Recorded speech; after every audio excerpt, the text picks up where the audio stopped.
Welcome to Veranda IAS. Today we are going to see about the Uniform Civil Code bill passed by the Uttarakhand Assembly.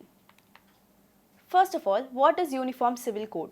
It is a bill that proposes a common law on marriage, divorce, land, property and inheritance for all citizens irrespective of their religion in the state, excluding the scheduled tribes. Uttarakhand became the first state in India to implement the Uniform Civil Code.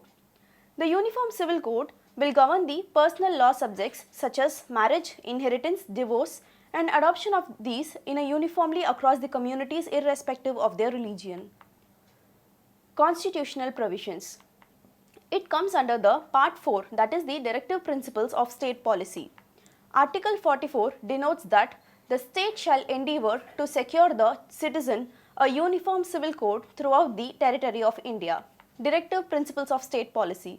They are also called as the Instrument of Instructions, which are enumerated in the Government of India Act 1935. Seek to establish political and economic democracy. They are not enforceable by the courts for their violation.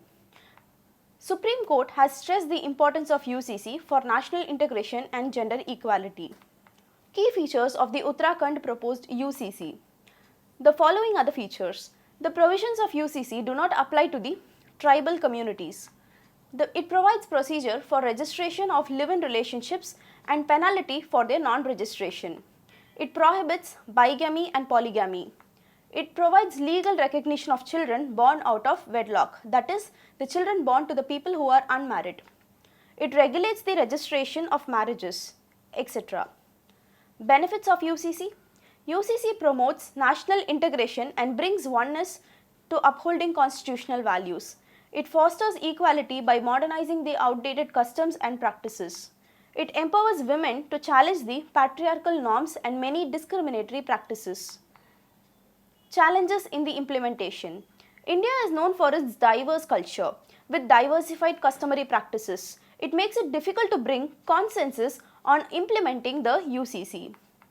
India has diverse religious groups and minority groups which may resist the law, feeling that the laws are against their customs. Minorities may feel the fear of loss of their identity and marginalization. It's a directive principle which is not enforceable by the courts. In India, many personal laws are still not codified and are based on contradictory sources. Goa's Uniform Civil Code. Earlier, Goa is the only state with a uniform civil code. It is the Portuguese Civil Code, which is 156-year-old, 647-page code that was enacted in the Ajuda Palace in Lisbon in July 1, 1867. After liberation from Portugal in 1961, Goa retained the Portuguese Civil Code. Besides Goa, the code also governs the Union territories of Daman and Diu and Dadra and Nagar Haveli. Thank you for watching the video. Subscribe to Veranda IAS YouTube channel.